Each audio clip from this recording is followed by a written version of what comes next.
د ایران ټي وي یا هم وای ټي کرکټ یوټیوب چینل خوږو معززو مینوالو په همدغه ویډیو کې د شهزاد محمدي په اړه داسې معلومات درکو چې تر دمګړۍ پورې به تاسو د دغه معلوماتو څخه نه وای خبر چې څوک دی، چیرته واده کړی دی او څو بچیان یا نور څه په کرکټ کې لري. په همدغه ویډیو کې معلومات درکو.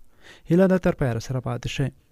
شهزاد محمدي د افغانستان کرکټ ملي لوبډلې خلاصې پیلوونکی او بریدګر توپ وهونکی دی چې د 1988 میلادي کال د جنوري میاشتې پر 11 نیټه په ننګرهار ولایت کې زیږیدلی دی.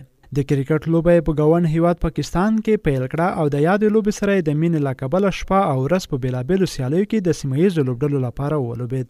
شهزاد محمدي واده کړی دی او اوس هم په پېښور کې ژوند کوي، خو په 2013 کال کې د نورو لوبغاړو ترڅنګ افغان کرکټ بورډ له نوموړي څخه هم غوښتنه کړې چې خپل هیواد ته راشي.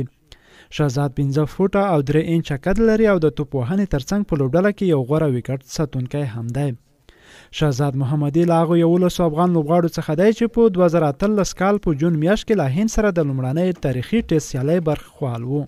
32 کلن شهزاد محمدي د چټکې لوبې له کبله د ډیرو مینوالو په زړونو کې ځای لري او د شلوریزو سیالیو یو غوره لوبغاړی شمیرل کیږي.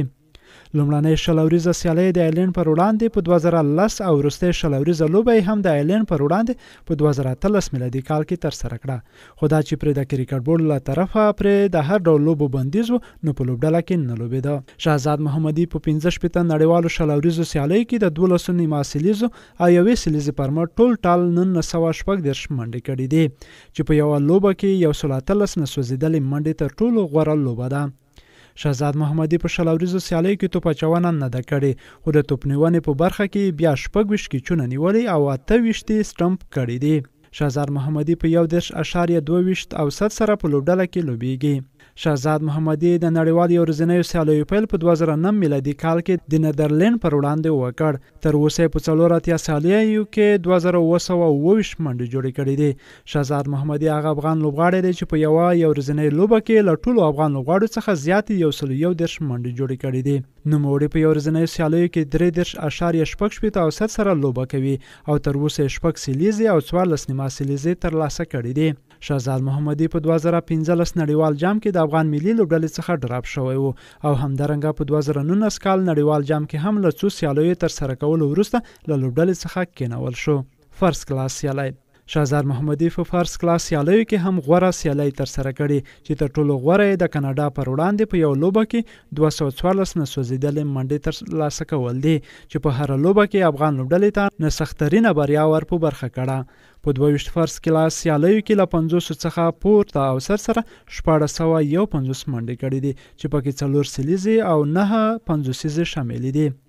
شهزاد محمدي ټیسټ کرکټ شهزاد محمدي تر اوسه یوازې په 2 ټیسټ سیالیو کې د افغان ملي لوبډلې لپاره لوبېدلی چې ټولې 9 منډې کړې دي.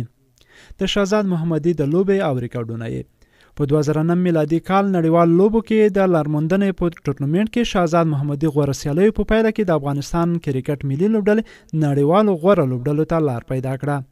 شهزاد محمدي لومړنی افغان لوبغاړی و چې په خپله فرست کلاس لومړنۍ سیالۍ کې سیلیزه ترلاسه کړه. شهزاد همدارنګه په انټرکانټیننټل کپ سیالیو کې په 8.0 اوسط سره د سیالي تر سره کړه چې افغان لوبډلې د هغه ټورنمنټ اتله او خپله د یادو سیالیو تر ټولو غوره لوبغاړی ونومول شو.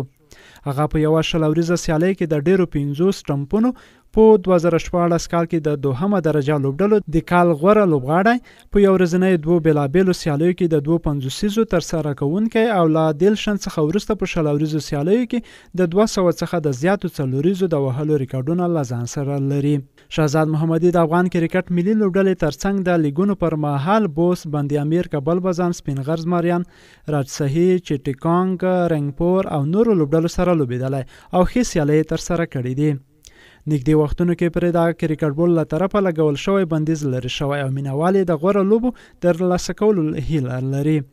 شهزاد محمدي د ښې لوبې ترڅنګ په لوبغالي کې د لوبې پر مهال د ځانګړو حرکتونو له کبله د مینوالو پام ځان ته اړوي. د شهزاد محمدي د خوښې خواړه وریژې او د خوښې لوبغاړی د هندوستان مهندر سنګ ډوني دی.